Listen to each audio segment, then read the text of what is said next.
and welcome to an evening with. It's been a long time, but we are back. I am Anthony Kriswitz with the Touring Fan Live, and you are right now listening to the new single by Cranston Dean. This is The Root, just dropped today on all streaming platforms, so go check that out.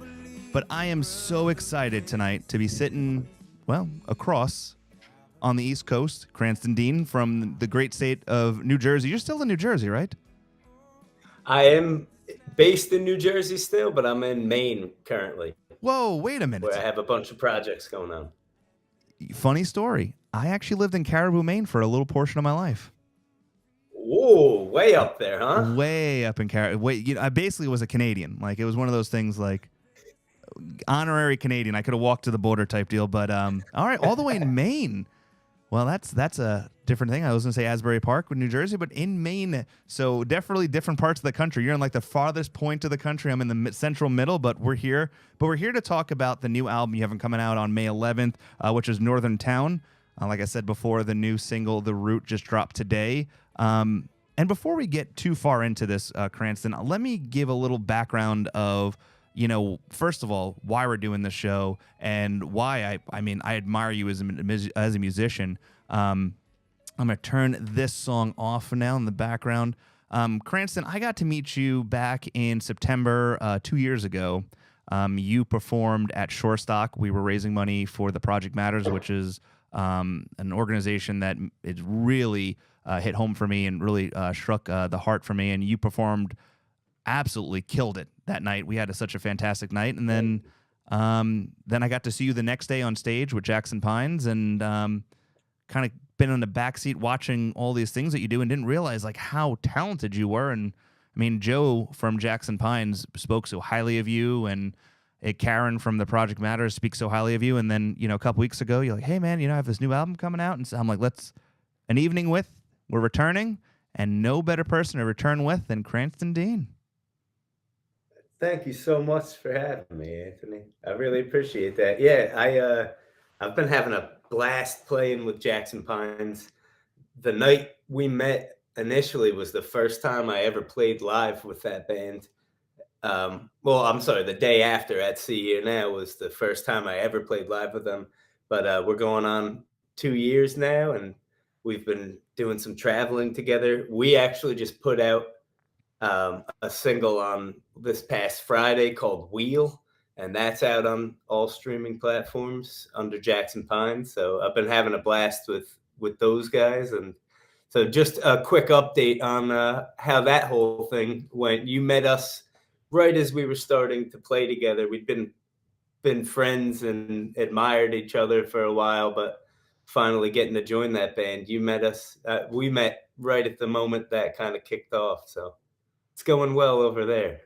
No, that's awesome. One of the things I observed really quickly coming into New Jersey and coming to Asbury Park in this moment of, See Her Now festival and everything, the music scene in Asbury Park and around that area, and, and learning from Joe and Jackson Pines and yourself and all the other musicians that were performing that night was like how really wide open the music scene is there and how talented these musicians were. The writing aspects of things, Olivia Beck and her performance style, listening to the different artists that were coming up like yourself, all these musicians and how much talent was up there was something that really blew me away and just really shined this light into Asbury Park and in New Jersey in general, because I think most of us, that are not from that area, if you say New Jersey, you think of two people. You think of Bon Jovi and Bruce Springsteen. Most people like one or the other. That's for interpretation reasons, but it really blew me away. You sent me some songs from the new album, and I got to listen to them, and it really, if you didn't tell me you were from New Jersey, like I wouldn't believe that your writing style and what was coming from there is a New Jersey style. Your music and your soulfulness and the way that the music performs, I would assume that you were more of a Carolinas, even Georgia style, that country, like I call it like a front porch. You're sitting on like a hot summer day with a lemonade in your hand, like really enjoying life. Like that is what came to me, especially off the new single, The Root. Like it brought me back to Virginia a little bit. live in a very small town, and I'm from a very small town in New Jersey, and like I work the next town over, so like maybe a mile away, and we have 5,000 people in a square mile. I graduated from a public school that I graduated with 60 people. So I still know all of them. And I still, like, we all kind of really do care about each other. So the small town um, living thing, I spent a lot of time playing on a porch, playing music through, and with everybody that's on this album, I spent a lot of time on a front porch playing music with them. So I'm glad that kind of shines through. But I do also hope it's in some way a Jersey record, and that's part of the reason we called it Northern Town. There's a song off the record called Northern Town, but I think the overall vibe, there is kind of that country front porch music that happens in the North as well. And so there's so many great songs about the South and about Southern things. So I was like, well, why don't we just call it Northern Town, and we can just make it the North is in the conversation somewhat as well, I believe. Well, let's look at you talk came from a small town, so I guess not everything's like The Sopranos in New Jersey. I guess that's a bad way to look at it. Then, what it's always interesting when I talk to a musician and kind of find out like their roots, which is kind of funny saying that coming off the track the song that came out today. But where did your love come from for music? Like, what inspired you to want to be a musician? That's a multi-part answer for me, but my family is very musical. My father's a great singer. My mother is a great lover of music. She's not necessarily a musician, but wow, she sure loves this stuff. So she definitely introduced me to a lot of music that was formative. The Beatles I've always loved because I learned to dance on top of her toes in the kitchen to the Beatles. So she was great with that. I had a music teacher from seventh grade up till my senior year in high school in this public school I was talking about earlier. And I graduated with 60 kids between two towns.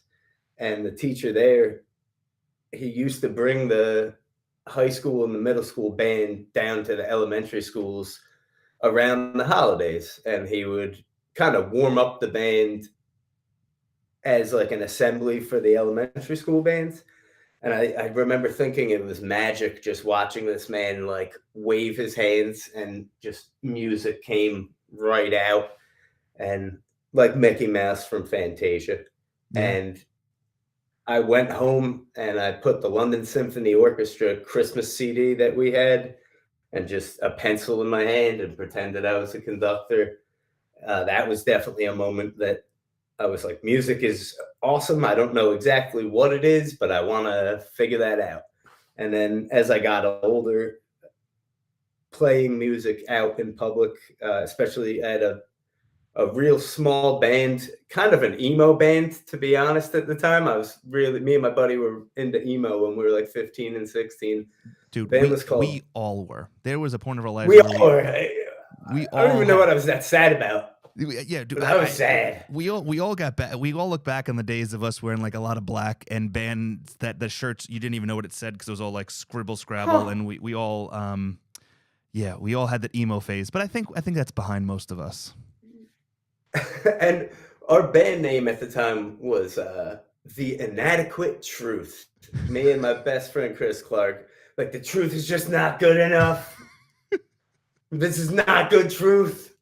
And us playing together and actually getting friends to come out and go, wow, that was a nice song you wrote. That was definitely a moment where I was like, oh, let's go full steam ahead and just write songs. So yeah, between growing up, easily it was a very accepting musical household I grew up in, and then having a really strong music mentor that made it was kind of weird to not be in band or choir in my high school. like all the I played on the sports teams, and the kids that didn't do band and choir were kind of like, "What? Oh, this guy doesn't even do band or choir." So it was a real upside down image to most American high schools, I think, and that was important. I studied music, so in college, so that was helpful, and then just finding finding out that I was addicted to anybody going, it's all right, yeah, sure. I think those have been very formative factors. I think the big thing too is, listen, I was in bands, but nothing ever that took off or was anything of quality. I was definitely just in the background, just filling in percussions or something. Um, but I think talking to musicians and doing the show for so long, I think the one thing that I've always gotten from musicians is, music changes people, right? Like I think changes them for the good, the bad, anything. There's always music that can make you feel something. And I think that when you listen to a song and it gives you an image of something, or you can paint a picture from something and get something from an artist, I think that is what's special. When an artist can get that representation back, then that's kind of like feeding back into the artist of what they're doing. Kind of like we were talking just a few minutes ago about like the one song and what was painted in my head, and you were like, yeah, this is actually where I grew up from. We've never had even the conversation from it, but just growing that from it, it's like you're painting a picture from this song. I'm getting it from it, and it brings it all together. And I think that's what's really neat about the progression of the songwriting of a song and how it can interpret from different people. I think I would hope that writers, because writing is, and language in general is so directly connected to society, that they do kind of care about how people that enjoy it perceive it, because you're connecting, that's what you want to connect with somebody, right? You have to. Since we were sitting around a campfire, or the first person was like, I made a flute, isn't this cool? And people were like, yeah, it's really cool, you should make another flute, Tom. And he did.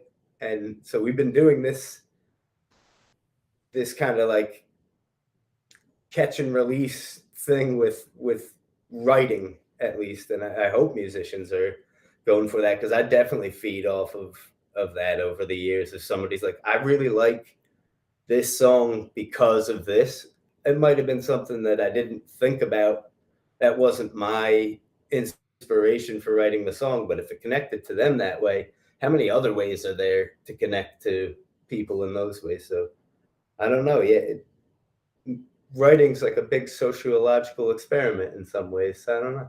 Writing is interesting, and I think, and the one thing that is amazing about singers, songwriters, or musicians in general is that it's the way people write is everybody writes it differently. And I always think that's interesting to me, like the process behind it, like how it works, how it's manufactured, how it comes together. With this new album, Northern Town, that's coming out on May 11th, how long have you been writing this album for? Has this been something that's been a long time in the process, or has it been something over the last few months? Yeah, so this one was actually, most of the bulk of it was written before COVID happened, and the band was ready to record it actually at the end of March 2020, and obviously that didn't happen. But what ended up happening is I came up here to Maine and recorded with my friend Michael Young, and we did an album that I released called When It Rains, and I played all the instruments on it because I quarantined and took a test and came up here and spent time, here. And so then as time went by, we were like, oh, world's opening back up. Maybe it's time to address these songs that we'd had from before the pandemic. But in the meantime, I'd also written even the title track, Northern Town. I wrote that during the pandemic. So it's just half of the album should have been recorded already, but thankfully wasn't, because the other half kind of melded its way in through the pandemic. Let's talk about the song "The Root" that came out today that you can listen to on all streaming platforms, and that was a song that opened up the show. the process behind it. So this song, so like for me, I can't write a song. I don't know what the fuck I'm doing. Like I try writing things. Next thing you know, it's jibber jabber, makes no sense. I'm writing a love song to my dog. I don't know what's going on. But when you're writing something, where does that come from? Like, do you have to like sit down in a dark room with pen and paper? Are you going on a long walk? Like, how do we get that song we just listened to from your brain into our ears? I like to use songwriting as an outlet for a lot of different emotions, and I know a lot of writers that feel the same way. I think Joe from Jackson Pines is much that way. For him, he'll text us and be like, "I got a new demo from a song that I wrote while I was taking a walk." I'm not as much a while I'm doing the walk. I write the best stuff like in the shower 5 minutes before I have to like get off to work and can't finish it. But Joe's able to kind of piece together things while he's out walking around. For me, I think it's more of like distilling a lot of emotions, and then when I finally get to the instrument to write, it kind of, if I'm sitting down to write, I try to come there with certain emotions that I want to release and to be as much of an antenna as possible. I've heard that said from people. You just kind of you're not writing a good song. You're putting yourself in a place to receive a good song and jot it down. You got in some way, and it might be ignorant. I feel like songwriters we get lucky every single time you write a good song because there's a fear that you won't be able to write what somebody will tell you is a good song again. And so for me, either trying to be an antenna if I'm sitting down in the express purpose of writing, or some days it's just like something comes in your head. And I think that is being the antenna anyway. And you're just like, I gotta, and those are the ones that come out within the half hour and they're written on a page and in a voice note on your phone. And you're like, sweet, don't Dude, really need to. when you're first of all, I've never even heard of it like the antenna theory. That's like doing this. God, I've been doing the show for a long time. That's an interesting theory. Like putting yourself somewhere to kind of like absorb the things around you to create this art. Which I mean, I believe it's. I mean, music is art. Whether you're a painter, whether you're a musician, it's all fits in that art theory. Like that's a clever way of. I mean, I never would even thought about. That's pretty.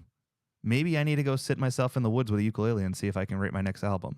I think it's that. It's also not to say that songwriters just get lucky. Like you have to practice and have the tools sharp enough that when it's time to go to work, the tools are sharp and they all function and you can get the job done quickly. And that part's really tough. I think that's where the 10,000 hours. I'm sure you heard the Hell 10,000 yeah. hours theory of like, but I think that's where you need to do that.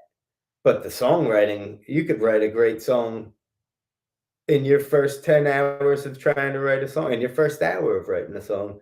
So in that part, I think the songwriting's more the antenna theory. And it's Jack White is somebody that I've heard say that, and I really believe in that because I've always just thought I also equate it to fishing somewhat.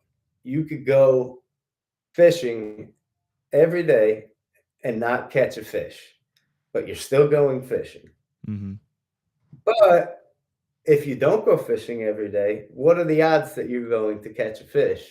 So you're still fishing. And like I've always told myself that if I got into a drought and I feel like I can't write a song right now. But now I tell my friends the same thing. I'm like, it's fishing. We just got to go all the time. We're still fishing when we're out there casting it in, but you're not necessarily catching to go fishing, Dude, that's if that makes sense. no, you're saying a lot of things that like it's really interesting the concept behind it. Like, yeah, I mean, people go fishing, they catch nothing, but if you're not fishing, you're not going to catch anything. So until you try to do it, the only way you're ever going to be able to catch that fish is by trying. The only way you're ever going to write that song is by continuing to try to write that song by doing it. If you're not doing it, you know, you might write 10 bad songs, but then that one time you write it, that's when things start rolling. I mean, that's what it's all about. That's an interesting. Look at you, all your theories. Like I feel like you should be writing these down as a chapter book or something like that. These are you got the antenna theory, which is interesting. You got the fishing theory. I feel like I'm learning tonight. I think that it's way easier to just come on a cool podcast and and then the theory's out there. And Well, you know, I'll tell you something. Listen, I am the most unorganized person when it comes to these things. Like, I don't like, you know, there's now some of my shows I have rundowns and stuff, but for the most part, like, I don't like to talk to people ahead of time. I don't like to run things down because it's awkward at first, but then after a while, you start to learn from people, and then it opens up the conversation to be natural. You know, I mean, I've done, I don't know, I think we're leaning up to the 500th episode. I think, and I got 10 more episodes for hit 500. Not perfect as by any means, and you know, but I got to keep trying until I am, you know. and if it's fun doing it along the way.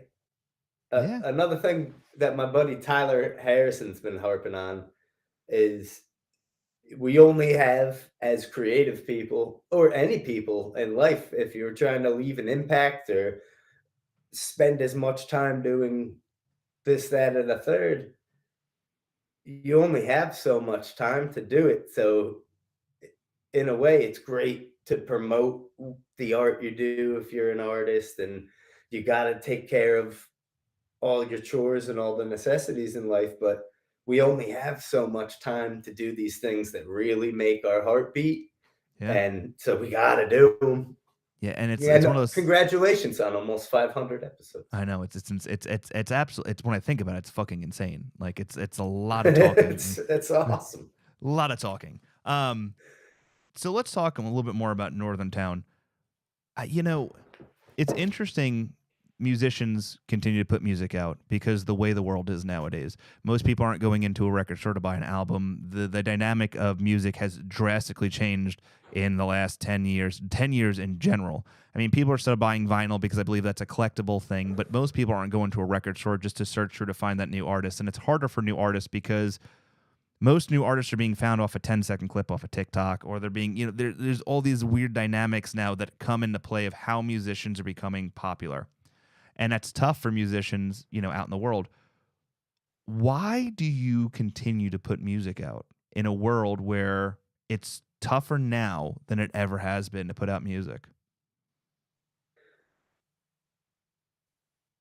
I think it's partially maybe a mental tick. I don't want to call it an instability, but I think why did anybody? Like one of my favorite artists of all time is Vincent Van Gogh Mm-hmm. because he's been a great inspiration as a man that died poor in a time where everybody and their cousin was a painter. All the rich courts of Europe were loving, oh yeah, that guy's great.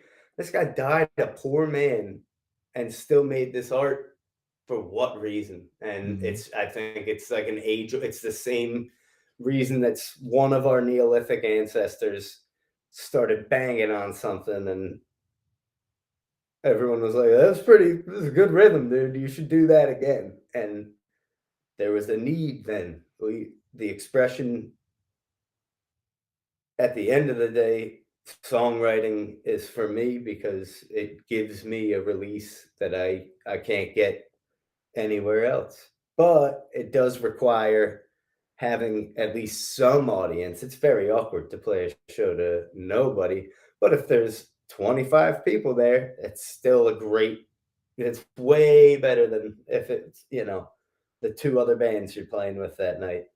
Yeah. Those shows, and we've all played them because Oh you yeah. got it. But Oh yeah. Oh you yeah. know, Dude, I don't know exactly why, but yeah, dude, when I look back at 2005 when I was in a band called Champagne Breakfast, we spent so much money promoting this show that we moved into this town. I'm not, dude, I spent every dollar I had. We were hitting up college towns, putting flyers in.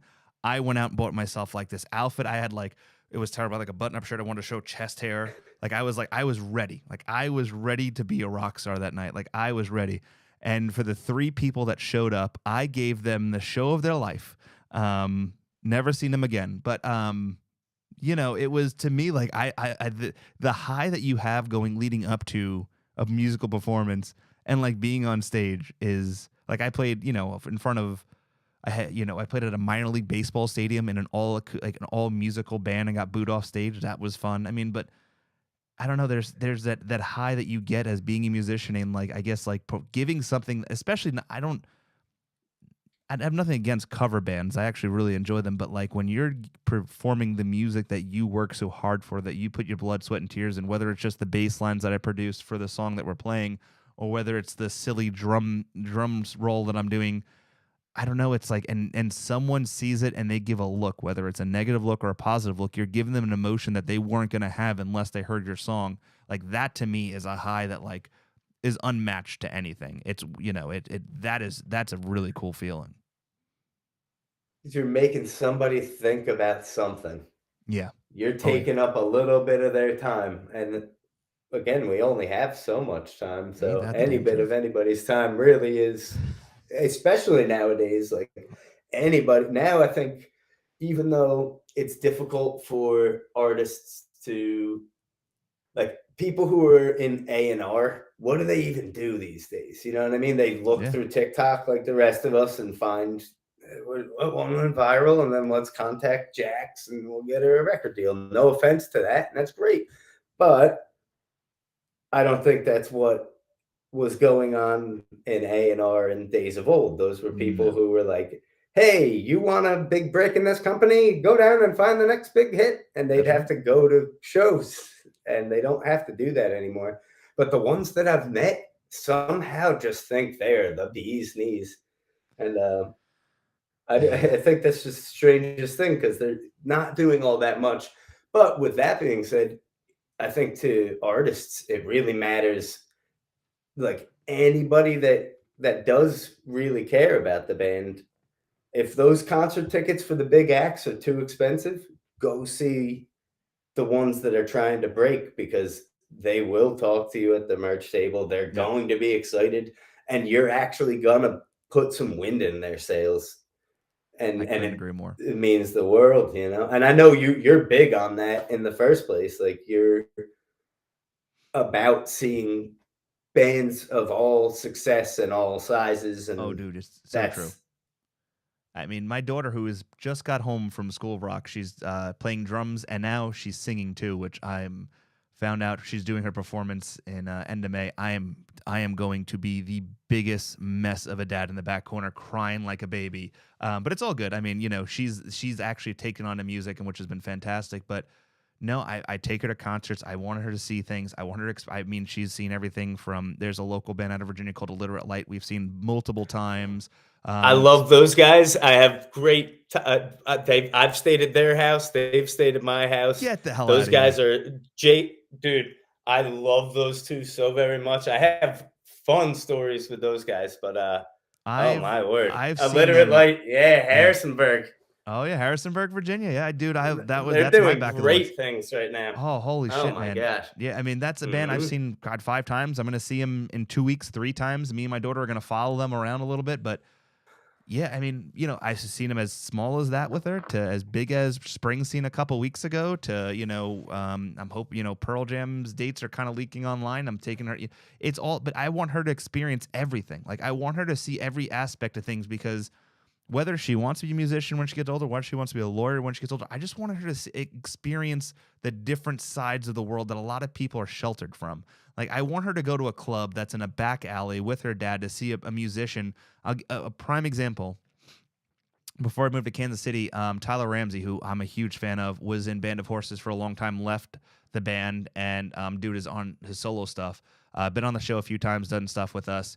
He happened to be playing in Charlottesville, Virginia, like 2 nights before we were moving, and I took my kids, and it was in a hole in the wall place, and there were 6 people there, and they were expecting a large crowd. I mean, Tyler's selling out places in Asheville, and it was just weird. They literally started running tables out. Me and my daughter were like within 4 feet of him in a circle table where you can hear the air conditioner rolling. And he did all acoustic. And it was something that like she even talks about nowadays because she's like, Dad, do you remember that time where he was playing and like the AC was like in the background, like adding noise that made the song better. Like it just gave percussions. And for a 7-year-old to kind of recognize that, it's those experiences and those ways of opening up a kid's mind, and that's what I love. And that's, kind of that rolls around how we met together. I mean, that's why I admire what, the Project Matters does in New Jersey for all these kids that can't afford being able to play an instrument or can't get into the studio and record. And you have this woman who is, in my eyes, a saint, straight track ticket to heaven. Like she's sitting right next to Jesus Saint Christ. Karen. Oh, Saint Karen for sure. I'm telling you, I love her. Dude, there is a cocktail in heaven with her name on it waiting for her that is going to be handed to her as soon as she walks through those pearly gates, because I'm telling you, what she does for people is fantastic. And I mean, I wish I could do more for her, but I mean, she is a godsend. But it's all those things, and that's how we wrap up together. It's hilarious that Illiterate Light, and you stayed at their house, which is great, but it's insane. But let's talk about Northern Town again. So I have a few songs that you sent me from the album. Let's play a couple of clips from a few of them. We open up the show with the song that's out right now on all streaming platforms. If you're listening to this live, or if you're listening to the podcast, you can go iTunes, check it out. You can definitely listen to The Root right now. And what I would recommend doing too is, if you're listening to on iTunes, the best thing that can help Cranston as he's performing, give it a like, because if you like it on there and favorite on iTunes, it continues to help the algorithm out and moves him up the charts so that he can get more likes and more views on that. Give it a share and stuff like that. Is this going to be on Bandcamp as well? This is going to be on Bandcamp as well. However, The Root is not on Bandcamp at the moment. Okay. Because I'm going to just sell it. If you want to get it as an album, it's you can get it as an album, but Totally. All right, so we have 3 other songs. Let's play the number, I guess the title track, which is Northern Town. Let's put this on a little bit in the background. Now, tell me a little bit about this song, and because you kept saying this is like the title track to an album that you're kind of it's kind of like looking into the Northern Town in New Jersey, and kind of brings back that feeling of where you're from. Give me a little background on this song. Yeah, it's not even just New Jersey. Like, I spend a lot of time up here in Maine.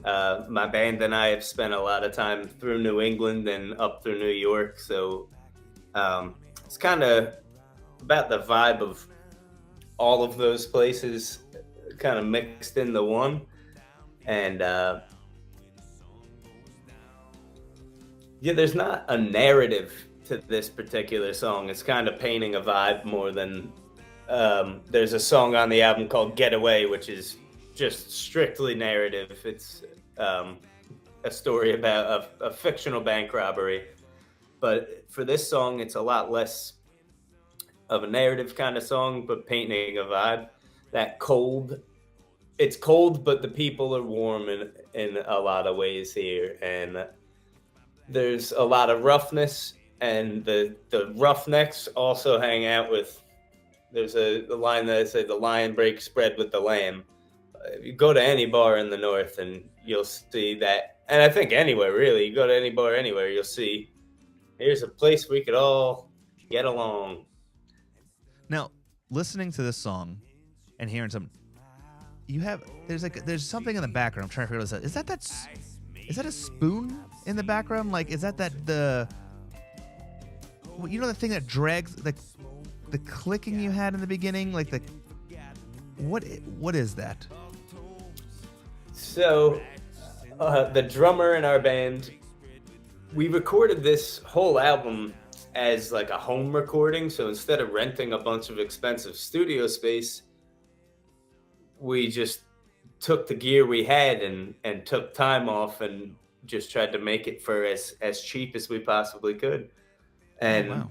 So that also led us to having a whole day that we could devote to percussion. The drummer was able to, we were just running him different things. So there's like 2 bottles that he's going, doo-doo.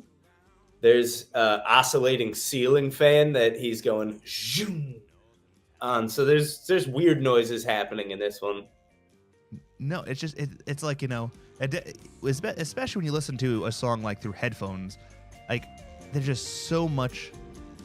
There's a lot going on, and it's just like really fun. It's a fun, like clever song. Like I feel like there's a spot in Stanton, Virginia, which is south of Harrisonburg, and it's a place called, it was Reno's. I'm sorry, it was Reno's, and it was a small hole in the wall place, and they would have musicians in the corner, and it was like they sold like PBR. That's the only beer they served there. Like, and they were in buckets of ice. I feel like that's where I am with this song right now. Like I'm in that bar, and I'm asking for a Miller Lite or something. The guy's like, "No, we got PBR," and that's all you get. We don't have that. We don't got that. It's a PBR, and then there you are in the corner playing. It's just like all these sounds coming together. It's just very.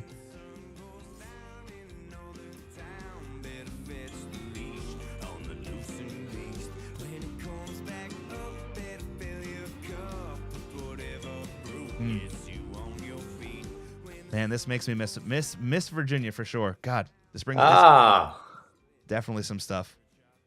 Let's now we have another song that you sent. You sent 4 songs total. The next song we're gonna go to is Peace.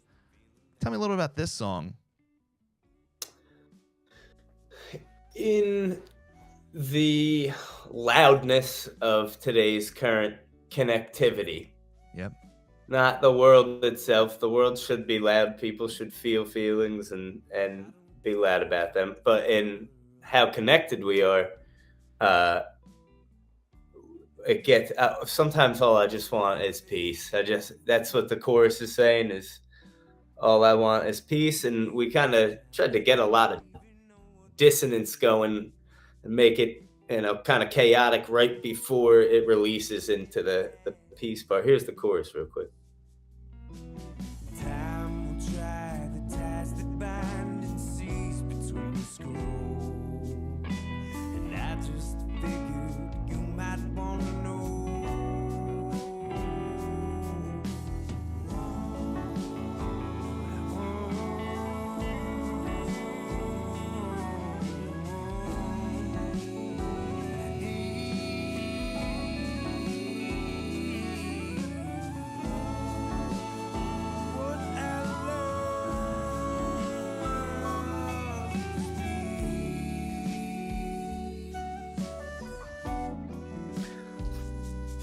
I think the vibe is so different from the last song. Like this one, I feel like I'm in Boston, Massachusetts, at like a very high-end like club where they're like, I ask for a Miller Lite, say no, sir, we have Guinness only. See, like I'm not getting a Miller Lite vibe on any of these yet, but we're getting there. But no, this is it's interesting how different the vibe you're getting from this song, especially with the flute in the background, because I'm assuming that's a flute, right? Mm-hmm. The vibe that is is different. It's my friend Max Carmichael, and on the album he plays slide guitar, flute, octave mandolin, and he plays banjo, but not on this album. It was on a song we cut, but it didn't make the album. But a very talented multi-instrumentalist. The build-up too, like this build-up right here is fantastic. Like it's getting louder and louder every day, and then just it dumps off.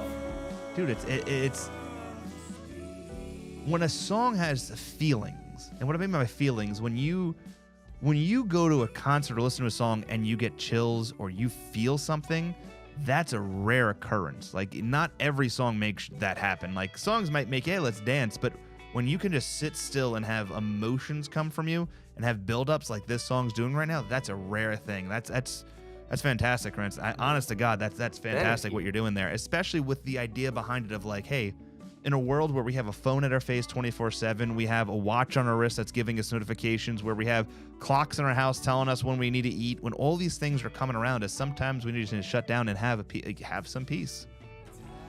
You got it. Nail on the head. And then the last song that we have on here is the Toe the Line, which I believe is the title track. Is that correct? Like no, I'm sorry, Northern Town. Northern Town is, but Toe the Track is number one, the first song, right? Yes, it is the first song on the album. See, I didn't mean to say, I screwed that up. That not you, me. That was a me. Oh, no.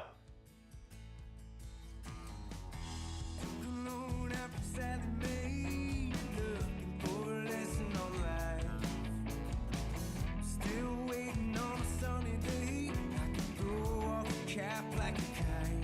Cranston, I'm gonna tell you something. I feel like listening to this song. I do think I'm at a bar where I'm gonna get a Miller Lite. I think this is my Miller Lite song right here.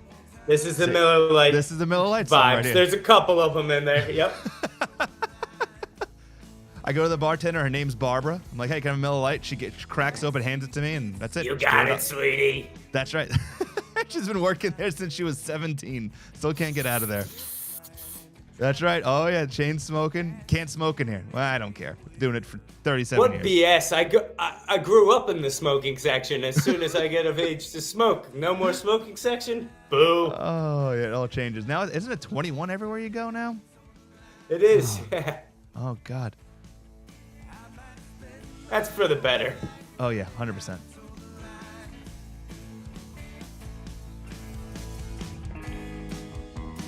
Every life has its problem.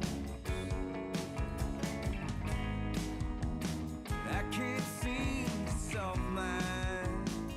Holy. That's a line right there. Everyone seems to have their problems. I can't even seem to solve my own.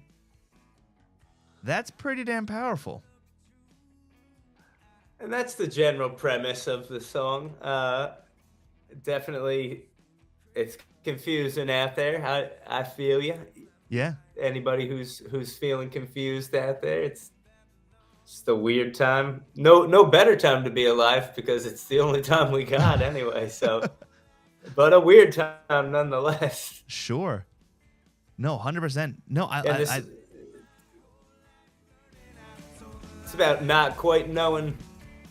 Oh yeah, no, this is good, Cranston. I feel like you have some music that needs to be heard. Oh look at I feel the same. Thank you. I feel like a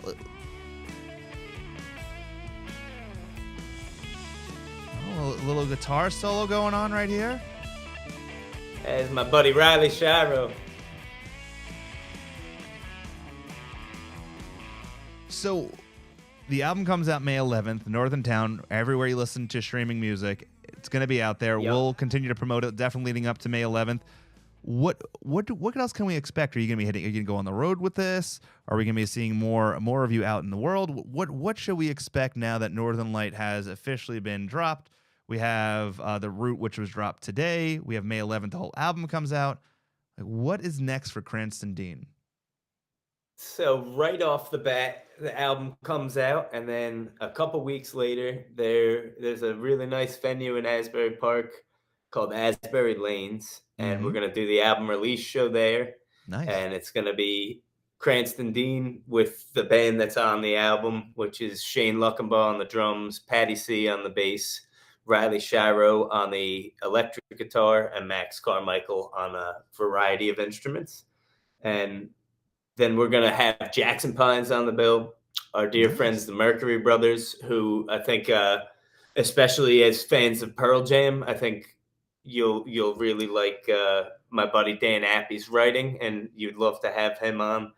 But he's in a band called the Mercury Brothers. And then we have Emerson Wolf, who I'm actually recording with up here in Maine next month. So Wow.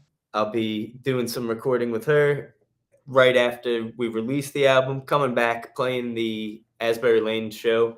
And then I will be doing some touring later in the summer, and I hope to get out Chicago and Nashville, and still setting up some dates. And so anywhere between Maine, Chicago, Nashville, and home in New Jersey, or probably Virginia, North Carolina, you know. Yeah, Kansas City, maybe. I would love to come to Kansas City. I know a guy out in Kansas City, just relocated. You might know a guy in Kansas City who actually has a guest room where you don't even have to have a hotel. I'm just giving you this sounds great. I mean, Illiterate Light has played here like 3 times in a year, and they're about to play 3 more times. I mean, they can do it, you can do it. They're hitting it so hard. I really, really admire those guys. And they are 2 of the sweetest people that you're gonna meet. Like, they are extremely genuine. I know you know what I'm saying. I'm saying this more to anybody that's listening that is inclined to check out 2 absolute monster musicians that I don't know how 2 people make a sound that big that it sounds like a full 4-piece band a lot of the time. It's crazy. and I mean the drummer, how he just had the energy that he has on stage. I mean, so the last time I saw him, it was me and my daughter, my wife went, and it was at this place in Kansas City, and it was on like a Tuesday night. It wasn't the best time for them to perform, but they performed. There was maybe 20 people there. Everybody was sitting down. Me and my daughter went up, started dancing, and then he's coming down dancing with Charlotte, my daughter, and then he's all over the place. And my daughter is like living life, and she got the record signed after the show, and that's actually framed up in her room. Where every time we go to a show, she gets it signed and she puts it up. Yeah, it's awesome. But they are such great guys, and their new album is a home run. I need to get them on this show, but they are hard to get in touch with. But if I can have some people on this show, I can at some point I'll get them. That's right, and I'm sure they will find the time once they have the time. I'm sure they'll find the time. They really are the best. Yeah. So all right, let's do this. We've been talking for 45 minutes. Time flew fucking by. Craziness. That's a good conversation. Sometimes. Do you want to perform a song and then we'll end some conversation? We'll call it a night, or do you? I know we had some technical difficulties in the beginning with the soundboard, so it's not how we originally wanted to do it. But I still think your voice sounds great. But it's whatever you want to do. If it's all the same, if you wouldn't mind just maybe playing one of the songs full through instead of a performance, or what do you think? You want to hear it like that? You tell me. This is you. I am here to appease you. You want to play the song all the way through? We play a song all the way through. You want to perform a song? Perform a song. You want me? I whatever. However you feel, you will walk away from this with a smile on your face, saying, "Hey." Oh, I'll walk around. I'm smiling already. So if you don't mind, could you play the title track for us? So, The Root, all the way through. You ready for this? Or I'm sorry, Northern Town. Northern Town. I don't know why I'm screwing this up. I am just all over the damn place. Northern Town it is. So we'll do this. Worry. Cranston, I'm gonna let's say our goodbyes, and then I'm gonna play the song, and then we'll have some of us video up here. Then I'm gonna play the song through our end credits and all that stuff, and then we'll end the show that way. So just to get a reminder, Cranston Dean, May 11th, Northern Town is coming out. All streaming services, iTunes, Google, everywhere you can buy the damn album, that's where it's going to be. Bandcamp, your camp, our camp, their camp, it's going to be there. And then today, The Root has dropped on streaming services. Give it a listen. It's a song that we open up the show with. Go give it a like, give it a listen. I'm telling you, the best way to help artists like Cranston Dean is if you like the song, give it a like, give it a heart, give it a circle, whatever platform you're listening to, add it to a playlist because it gives him the exposure to move up in the world. And then if you're on TikTok, do a TikTok dance to it because guess what? Maybe you can start the new the trend, the Cranston Dean dance, and we'll get moving. And then next thing you know, Cranston Dean, next time we talk to him, will have gold teeth in his mouth. He'll have a big chain, and we'll know he made it. But Cranston, do you have any final words to say before we play the song? Just a big thank you to you for having me on. I hope to see you or anybody else in Asbury Park or in New Jersey soon. It's not as bad as TV will have you believe, everybody. We're kind of nice people. And Karen, hi, we love you and the Project Matters because without you, I wouldn't even be on this with Anthony today. Follow me on socials. It's all at Cranston Dean because my parents named me Cranston Dean. And and if anybody's around wants to make a road trip out to Asbury Park on May 28th, I'm going to be there at Asbury Lanes, and tickets are all online. And I hope you enjoy the record, everybody. All right, dope.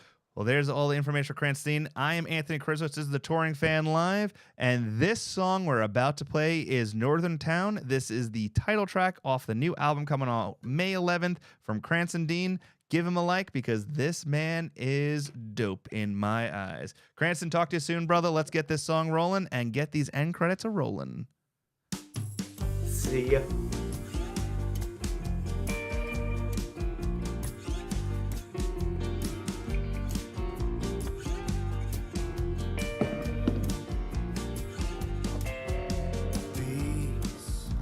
Picking up the pieces by trying not to make a sound. He